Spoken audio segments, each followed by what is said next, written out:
Ce podcast de fin avril avec un programme très culturel pour ce mois-ci. On va parler notamment de photos. Claire, tu vas nous parler d'une expo photo.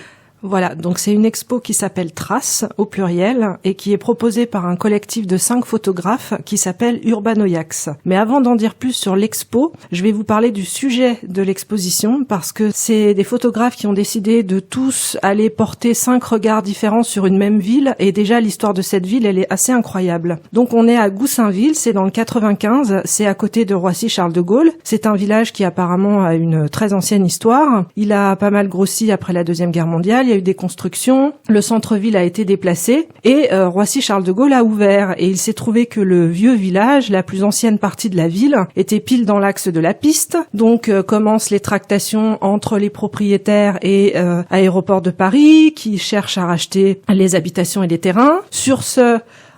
C'était à quel moment? C'était quelle Donc période? Ça, c'est le début des années 70. Ouais. Voilà. Donc la mairie est déplacée en 1968 et juste après, Aéroport de Paris arrive et Roissy ouvre. Et au milieu des tractations donc entre l'aéroport et les habitants, en 1973, il y a un avion qui s'écrase sur le toit de l'école. Heureusement, l'école était fermée, mais il y a quand même 14 victimes dans l'histoire. C'était les gens à bord de l'avion, je suppose. Voilà, c'était l'équipage et 8 personnes au sol quand même. Donc ça a été vraiment un drame dans la ville. Donc ce qui a accéléré les choses dans les deux sens. Finalement, la ville a été donc ce quartier de la ville a été abandonné beaucoup plus rapidement que prévu. Toute cette partie est devenue ce qui s'appelait à l'époque une réserve foncière, donc Aéroport de Paris ayant peut-être dans l'idée de raser les habitations. Le problème, c'est que ça n'était pas possible parce que et je vous promets, l'histoire est véridique. Ça fait vraiment scénario de film. Il se trouve qu'au milieu de ce village se trouve une église qui est classée monument historique depuis 1914. Ouais, mais en tout cas, Dieu, il a pas empêché. Là, l'avion s'est écrasé sur l'école, donc c'est peut-être parce que c'est un symbole républicain, je sais pas. Voilà, donc grâce à l'église ou à cause de l'église, le nouveau propriétaire du terrain a l'interdiction de raser les habitations, puisque quand on garde une église monument historique, on garde tout le village autour de l'église. Et donc ça donne une ville abandonnée qui ne peut être ni démolie. Alors en fait, d'un côté, les règles de l'aviation interdisent de construire puisque c'est une zone avec trop de nuisances sonores, et de l'autre côté, les règles des monuments historiques interdisent de détruire puisque c'est classé monument historique. Et les avions, ils ont arrêté de s'écraser depuis les années 70, c'est ça? Alors là, c'était un petit avion. Il y avait que 6 membres d'équipage à bord. C'était pas, ça a pas été un gros avion de 300 passagers qui s'est écrasé. Heureusement, j'imagine que le nombre de victimes aurait été plus important sinon. Et donc, en fait, voilà, ça donne une ville qui s'est arrêtée dans le temps. Donc, les 5 photographes dont nous allons vous parler ont décidé d'aller voir sur place ce que ça donne. Et juste pour finir l'histoire de cette ville, en 2009, Aéroport de Paris a rétrocédé tout le quartier à la ville pour 1 euro symbolique, puisque de toute façon c'était un terrain dont il ne pouvait rien faire. Et il paraîtrait, mais l'information est à vérifier, que des habitants y reviennent aujourd'hui malgré les nuisances sonores pour habiter. Voilà, donc il y aura peut-être une deuxième vie. Mais en attendant, il y a toute une rue en fait, un petit quartier avec des maisons abandonnées comme ça crée un décor assez irréel. Et c'est ce que nos 5 photographes sont allés observer et ce dont ils témoignent dans leur exposition. Alors nous voici à l'espace 130 avec 2 des 5 photographes qui présentent l'exposition dont je viens de vous parler, donc Olivier Benguigui et Frédéric Cronier. Donc déjà je commence par un tout petit mot sur l'espace 130 parce que c'est une salle qui correspond très bien à cette exposition, vu que les murs d'un côté c'est de la pierre de taille à l'ancienne et ça va très bien pour certaines photos, et de l'autre côté c'est un mur blanc qui correspond aussi à d'autres photos. Donc en fait la diversité des murs de l'espace correspond parfaitement et aide les photos à transmettre leur atmosphère très particulière. Pour commencer, vous faites donc partie d'un collectif de 5 photographes qui s'appelle Urbanoiax. Comment est né Urbanoiax? Oui, c'est à l'initiative de Frédéric, qui a réuni 5 photographes qu'il connaissait dans le but de faire ce projet de ville, un fantôme, ville abandonnée. Fred, je sais plus comment tu as découvert Goussainville. Alors bonjour, j'ai découvert Goussainville par l'intermédiaire d'un collègue de travail. Goussainville étant une ville en cours de désertification qui a servi de sujet pour des urbanistes dans les écoles d'architecture. Donc j'ai flashé sur le sujet. Il y a eu une première phase de repérage de Goussainville de jour, en journée simple, un week-end. Et c'est grâce à ces images de repérage que j'ai soumis à l'ensemble des photographes pressentis pour traiter ce type de sujet que chacun de nous a adhéré au sujet et se l'est approprié. Alors, est-ce que vous aviez convenu d'un plan commun au départ ? Est-ce que vous aviez un projet commun ou bien est-ce que chacun devait se rendre sur le lieu avec sa propre expérience personnelle, sa propre idée de ce qu'il allait photographier ? Alors on est parti vraiment à l'aventure, en tout cas pour les 4 autres photographes. Frédéric connaissait déjà un peu l'endroit vu qu'il avait été en repérage. Nous, c'était l'aventure. Donc on s'est réunis à une première réunion, on a organisé le départ et en mars 2015, on est parti à 5h du matin à Goussainville. Faire des photos jusqu'à de 5h à 14h. Voilà, ce qui a permis d'échelonner un petit peu la lumière, le temps. Ça a permis à chacun, suivant son ressenti et l'atmosphère dégagée, donc en fonction de la lumière, la nuit, l'aube, enfin l'heure bleue, un peu l'aube, et la journée, qui était une journée neutre au niveau soleil. Chacun de se promener, de s'approprier les lieux. On est en liberté, on s'est lâché comme des papillons au milieu du village, et jamais très éloignés les uns des autres parce que les photographes, ça a du matériel et voilà, faut toujours sécuriser, je dirais. Et on sait effectivement, chacun fait ses images de son côté et le fruit des images a fait l'objet d'une réunion suivante. Alors il y a quelque chose de très intéressant, c'est que donc, quand on rentre dans la salle d'exposition, on est frappé par la différence des 5 univers. C'est-à-dire que quand je suis rentrée la première fois, je connaissais un petit peu l'histoire de la ville sans avoir vu d'image. Et donc j'ai été frappée par le fait que les 5 photographes m'emmènent dans 5 univers totalement différents. Et en même temps, il y a pas mal de détails qui se répondent. Il y a des morceaux de bâtiments, des graphes, des portes qu'on retrouve d'une série de photos à une autre, donc d'un photographe à un autre. Donc est-ce que ça, vous l'aviez prévu un petit peu ? Ou bien est-ce qu'au développement des photos, vous vous êtes rendu compte que les mêmes détails vous avaient attiré en fait ? Alors ce qui est amusant, c'est en fin de compte, on était tous dans la même rue. On se croisait par moments lors de nos shootings, mais chacun a pu, avec sa sensibilité, son savoir-faire, sortir des photos totalement différentes, à notre grande surprise d'ailleurs générale, parce qu'on s'y attendait pas du tout. Vu l'endroit, une porte est une porte, mais il y a différentes façons de photographier une porte. Donc ça a bien fonctionné. Je pense que Fred a fait un bon casting au niveau des photographes. Oui, l'avantage d'être à l'origine du collectif, c'est d'abord d'inviter des personnes dont on apprécie la démarche et qui, a priori, sont intéressées pour traiter l'urbain et l'identité de l'urbain. Donc le deuxième avantage, c'est que les personnes ne se connaissaient pas.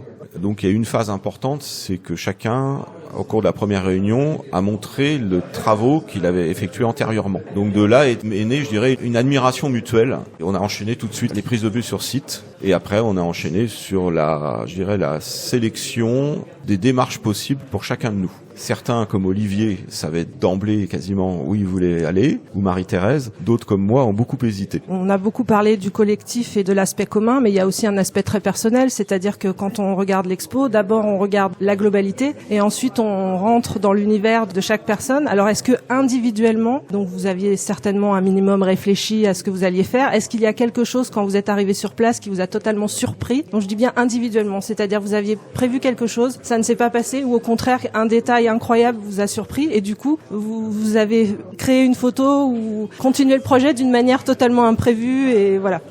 Pour ma part en tout cas, je suis quelqu'un qui prépare énormément mes shootings à l'avance. Pour moi c'est très confortable d'arriver sur un lieu de shooting et puis de savoir ce que je vais prendre en photo. Là en l'occurrence je ne savais absolument rien. Donc quand je suis arrivé là-bas, il a fallu que j'improvise. Ce que j'avais pu voir en photo, les photos de repérage étaient bien mieux que ce que j'avais en tête en tout cas. Donc j'étais parti sur une idée de photographier des boîtes aux lettres que j'ai jamais trouvé. En gambadant dans les rues, je me suis rabattu sur des portes. Voilà, j'ai photographié des portes de façon très simple, mais toujours sous le même axe, sous la même cadrage, la même lumière en tout cas. Alors vous êtes deux à avoir apparemment avoir été intéressés par les portes et les fenêtres, puisqu'il y a 2 photographes sur 5 qui ont choisi de plutôt aller vers le détail que d'autres qui proposent des photos un peu plus générales où on voit le bâtiment dans son entièreté. Donc vous aviez parlé avec l'autre photographe, vous saviez qu'il y avait un autre photographe intéressé par les portes. J'ai croisé Marie-Thérèse qui photographiait la même porte que moi. Je me suis dit merde, elle va me piquer mon idée. Mais non. Le traitement est totalement différent et c'est ça qui rend la diversité intéressante et possible en tout cas pour cette exposition. Voilà, cette porte, je peux confirmer que si il n'y a pas le photographe pour nous mettre le doigt dessus en nous disant si c'est la même, on la reconnaît pas parce que le tirage et la technique est totalement différente. Alors Oui. justement, à propos de technique, donc est-ce que le procédé de développement de tes photos que tu as utilisé est très particulier? Est-ce que tu l'avais prévu avant d'aller à Goussainville, ou bien est-ce que ça a fait partie des surprises sur place? Je pourrais dire oui, mais ce serait mentir. Non, absolument pas. En fin de compte, le procédé est arrivé un peu par hasard et par erreur, je dirais, puisque c'est suite à une erreur que j'ai découvert ce système bien avant les photos de Goussainville. Et lorsque j'ai commencé à traiter les photos de Goussainville, j'ai montré à mes collègues photographes les photos brutes de portes traitées, qui étaient plutôt pas mal d'après les retours. Mais ensuite, lorsque j'ai montré la deuxième version avec le traitement photographique, tout le monde s'est focalisé dessus en me disant oui, c'est vraiment bien. Et donc, pour revenir à ta question, j'ai décidé donc de focaliser sur ce traitement pour cette porte, pour ma série de portes, qui me semblait très intéressante par rapport au rapport un petit peu abîmé, texturé de la photo et de ce procédé qui rajoute quelque chose à la série. Alors justement, ce procédé, on en parlera tout à l'heure dans la deuxième partie de l'interview. Donc merci beaucoup de votre participation. Un dernier mot peut-être pour la fin? Oui, concernant le travail en commun, je fais partie des hésitants. Et au vu du travail qualitatif développé par Marie-Thérèse dès le départ, par Olivier aussi. Du coup, ça donne un peu peur quand on se dit zut, lui, j'ai au niveau de mes camarades. Et je dirais que au moment du premier editing où chacun a montré ses différentes séries possibles, ça permettait parfois de s'approprier une idée tout en la traduisant différemment, voire une notion dans le thème qu'on peut développer. Moi, personnellement, ça m'a beaucoup aidé et je me suis retrouvé aussi, comme Olivier, un peu désemparé sur le site, raison pour laquelle je suis revenu et j'ai fait 3 travaux différents pour aboutir à celui où j'éclaire artificiellement, je mets en scène artificiellement la nuit mes décors, entre guillemets. Donc, pour résumer, le collectif des 5 photographes s'appelle Urbanoiac. Les 5 photographes sont Olivier Benguigui, Marie-Thérèse Cordier, Frédéric Cronier, Boris Ivanov et Lise Moreau. Et le collectif, c'est Urbanoiacs. L'exposition, donc, en ce moment sur Goussainville s'appelle Traces. Elle avait lieu à l'espace 130 jusqu'à aujourd'hui. Mais par contre, on peut la revoir à nouveau dans le cadre d'un festival de la photographie contemporaine. Place Saint-Sulpice, les 30 et 31 mai. Et je laisse Olivier donner les horaires. Le salon a lieu le lundi 30 mai de 15h à 22h et le Mardi 31 mai de 10h à 18h30, sachant qu'il y a un pot de vernissage le lundi à 19h, je pense. Merci beaucoup d'avoir participé à cette interview et on souhaite longue vie à Urbanoiacs et à chacune de vos carrières photographiques. Merci à vous. Merci. Alors, je suis à nouveau avec Olivier Benguigui et je vais prononcer un mot que vous n'avez jamais entendu avant. C'est la digimographie, parce que c'est un nouveau procédé photographique qu'Olivier a créé et il va nous en dire plus.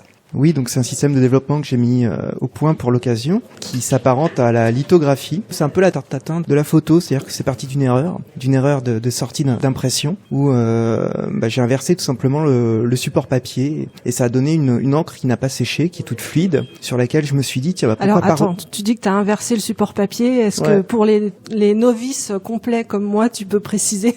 Au lieu d'imprimer sur la partie imprimable, j'ai imprimé au dos du papier, ce qui m'a permis d'obtenir quelque chose d'absolument dégueulasse. Alors, une question d'autres novices, c'est Oui. quel type d'impression, c'est quel type de développement tu travailles sur de l'argentique, sur du numérique ou... Alors, tout est numérique. C'est l'imprimante jet d'encre, et donc j'évoquais le papier qui est vraiment pas du tout fiable. Je veux dire, tu mets ton doigt sur cette zone qui est imprimée, t'en as plein les mains. Et le but du jeu, c'est de repositionner cette feuille au dos sur du papier qui lui est imprimable. Donc la face recto, quoi.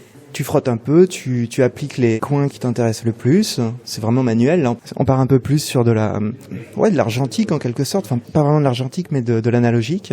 Où les mouvements des doigts, de la paume de la main et la pression que tu vas mettre sur cette feuille va faire imprimer la version finale de la digimographie. Alors, donc, tu retournes un peu comme un décalcomanie, c'est-à-dire que t'as de l'encre sur un papier sur une surface de papier qui n'est pas faite pour conserver l'encre et tu la retransfères sur une autre surface. C'est ça. Mais quand tu fais ça, rien n'est transparent, donc tu vois pas. Au moment où tu appuies sur ta surface de papier pour faire passer l'encre d'un support à l'autre, tu vois rien. Tu vois une surface blanche sous les yeux. Donc tu fais ça un peu à l'aveuglette. Pas vraiment, parce en tout cas moi, en ce qui me concerne sur ces travaux-là, j'ai essayé de mémoriser visuellement la photo et je savais à peu près où se situait un pavé, le contour de la porte.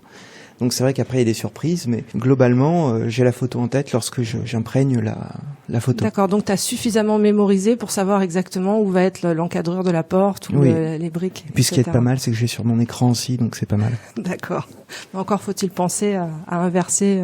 Alors l'inversion justement pour obtenir le côté négatif est à la source, c'est-à-dire qu'à la première impression, j'inverse la photo pour que lorsque je refais mon positif, la photo soit dans le bon sens. D'accord, donc la photo que l'on voit à la fin au mur exposé est dans le même sens que la de réalité au départ, que la Tout à prise fait. de vue au départ. C'est ça. Et est-ce que il existe un moyen, puisque c'est numérique, est-ce qu'il existe un moyen à l'écran avec un logiciel de retouche photo de prédire un peu ce qui pourrait apparaître après quand tu le fais à la main, ou pas du tout, et donc c'est... Pas à ma connaissance, puisque chaque tirage est unique, en fonction de la pression donc, que tu vas émettre sur le papier ou même le type de papier joue aussi énormément à cette différence. Et est-ce que tu as fait plusieurs versions pour une même photo, c'est-à-dire que tu as imprimé la photo 5 ou 6 fois d'affilée, tu as fait ce travail de retranscription sur un autre support 5 ou 6 fois d'affilée et tu gardes la meilleure des 6, ou bien est-ce qu'à chaque fois tu fais juste 1 ou 2 photos et... J'ai eu des loupés, c'est surtout au moment de du positionnement de